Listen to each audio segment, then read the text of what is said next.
Welcome back to Cryptos Are Us. I am George. We're all George. So today I'm going to do things a little bit differently. I'm streaming, or filming, I should say, from my phone. I wanted to stream, but internet's still not good. But I did want to give you guys an update on what I've been up to, my vacation, where I am. And of course, I want to talk about Bitcoin and crypto and answer one very important question that I've been seeing a lot of. So I wanted to address it because I feel like people don't quite understand. So, let's get started. First of all, where I am, well, I am in the Bahamas. I've been here for about a week now. This is the reason why I have not been live streaming. Although my wife argues I should not be doing any videos at all, which is true, but I really can't help myself because you know what? I just like what I do, and I want to keep you guys focused and educated, right? And that is why I have been still putting out videos for you guys, although I'm not live streaming, because my internet here really sucks. But to give you guys an idea where I am, my camera, so this is outside right now. Sunny, about 80 degrees, have been absolutely beautiful out here. Perfect temperature, daytime, nighttime, you know, lots of oceans, and a lot of pools, obviously, a lot of stuff for the family and kids. So it's been absolutely beautiful. I'm staying at Resort Atlantis, and I met a few people that recognized me, so that's pretty humbling. Always meeting fans, and maybe some more of you guys are out here didn't know I'm out here, or maybe you thought you recognized me. It doesn't matter. If you do, just say hi. I don't care. But it's been pretty good overall, except it's you know, the internet here, just I don't know why, it's been really bad, but it seems like it has gotten better, but still not to the level where I could live stream. But also, things are here pretty expensive, just so you know. If you want to come out here, great. Lots of beaches, lots of drinks, lots of food. Overall good family fun, or even if you don't have a family, it's a good place to just hang out and chill. Lots of beautiful people, of course, on the beach. But it is pricey, so just be prepared for that. All right, so that's what's been happening with me, right? I'm still gonna be here for a few days, but in the meantime, let's take a look at what's going on with Bitcoin and crypto. So, take a look. Bitcoin is about 49,000, which is good. So obviously a little bit better than yesterday, but overall, you know, we're still going sideways, right? And I know that this could be frustrating. If I'm zooming out here, you could see that, yeah, it could be a little frustrating, and I'm sensing some people kind of giving up, getting antsy. And I've been telling you guys to stay focused, pay attention to the fundamentals, right? And that is what really matters, the fundamentals, which is increasing and getting better each and every day. So take a look at this. Crypto invested in, or I should say capital invested in crypto companies, 5.5 billion last year, which is significant. But take a look at this year, 30 billion, 445% increase. That's a significant increase year over year. But imagine 2022, 2023, 2025. That 30 billion is going to go up to 300 billion in no time. So this is part of the growing fundamentals, okay? A lot of money coming into the space because they know DeFi, Web 3.0, NFTs, play to earn games, and Bitcoin are all part of the future. All these things are going to revolutionize so many things that we take for granted today, and they're only going to get better in the future.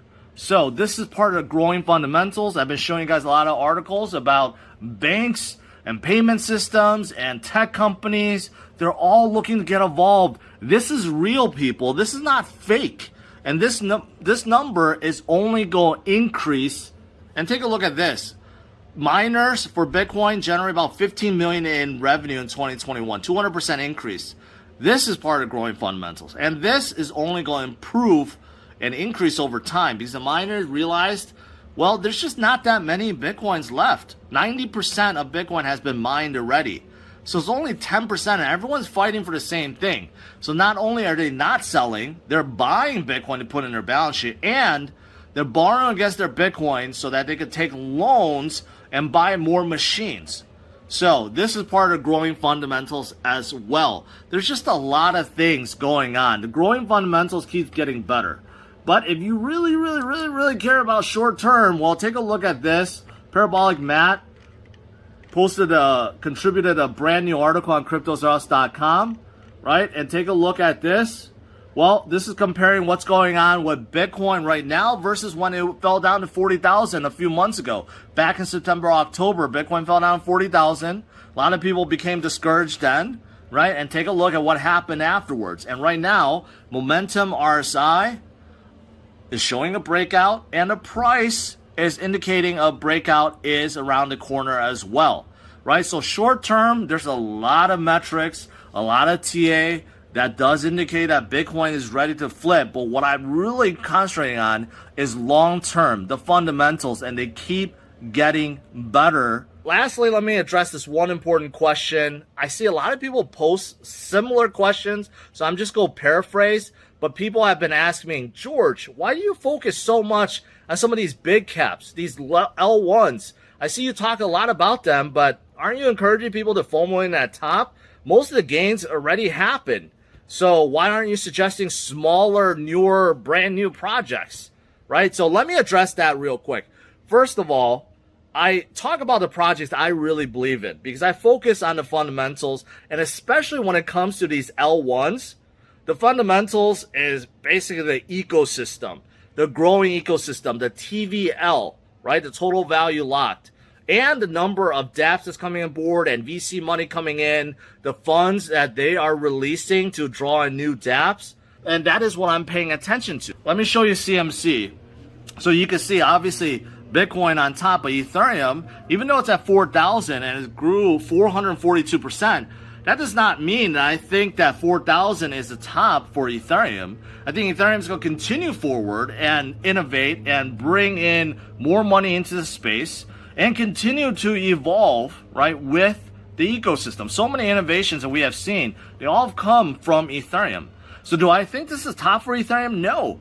And I do think they're the big dog when it comes to L1s and smart contracts. So of course I'm going to keep talking about Ethereum, even though it has gone up so much. But hey, it was only $100 or $80 in March in 2020, right? So I'm not talking about something that has grown so much over the last 10 years. No, it wasn't even around for 10 years, right? But if you got in at the right time and continued to hold, you made a substantial amount of money. But even if you got in earlier this year, not even in 2020, but let's say January, February 2021, I mean, you're still up substantially. And every single dip that we had when Bitcoin fell down to 30,000, Ethereum was like 1,800, right? So there's always going to be tops and bottoms, right? But do I think this is the absolute top for Ethereum? No, I don't think so. Same thing with Solana at 183. Well, you could argue, yeah, it went up 9,800%.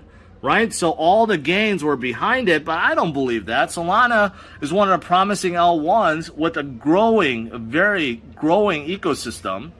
So it's definitely not at top. That's why I like Solana a lot. Two, I've been talking a lot about recently is Terra and Avalanche side by side, number 9 and 10. And you can see one is up 14,000% for last, year to date, and Avalanche is up 3,100%. Both of those are still growing, leaps and bounds every single month. TVL is growing. Terra's TVL just became number 2, right? Play to earn games is coming for both. They have their own DeFi ecosystem, algorithmic stablecoin, and everything. There's just so much going on. So that's part of the growing fundamentals, which is why I don't believe either one of these have topped out. Nowhere close topping out, right? And Polygon, another one I've been mentioning a lot about. I got in this very, very early, told you guys a lot about it, even since 2017, 2018. It's up 14,000%. But does this mean that this is the end for Polygon, that it's going to stay at 256 forever? No. I think it's going to keep going, right? So what I'm paying attention to are the fundamentals, and plus, also, part of that is momentum. These coins have the momentum. These L1s have the momentum. People are paying attention to them. They trust them. They're putting more money into them. And that is why the ecosystem is growing, right? So this is the reason why I concentrate on so much of these, because even though they're big caps, the potential of them is still limitless. There's so much more that is coming and will come to these ecosystems. So that's why I talk about them a lot. Yeah, I hold them because I really believe in them, right? And it's the same with all these other projects I talk about. Yes, there's going to always be some new fancy new L1, L2 that comes out that looks promising. And yes, you can invest in them and take a risk, take a chance, and they can pay off handsomely. But these are the consistent movers. They keep going up because they keep growing, right? And the fundamentals keep getting better. Something like Cardano. People love to pick on Cardano, right? Saying, oh, this is the next stable coin. Well, Cardano at 139, guess what? Made many, many, many millionaires out there because people that believed in Cardano bought a ton of it under 10 cents, and now they're multimillionaires. So even at $1.39, people want to focus glass half empty. Oh, how it fell down from $3 down to $1.39, right? But people forget the tremendous movement it had from 10 cents up to $1.40. But do I think this is top for Cardano? No, I don't think so. Even though it's gone up 687% for the year, there's a lot more room to grow, right? So this is the reason why I talk about so many of these big caps, because I believe in them, and I think the future is very, very bright. Now, I realize a lot of people ask me this question because they want to get in a new fancy project and become a millionaire overnight. A lot of people come into crypto for that reason. Unfortunately, it doesn't work that way. Even as fast moving as crypto is, it outperforms any other investment out there. It still requires patience, still requires you to have discipline. You can't expect to become a millionaire overnight. It happens to a very, very, very small amount of people in this space.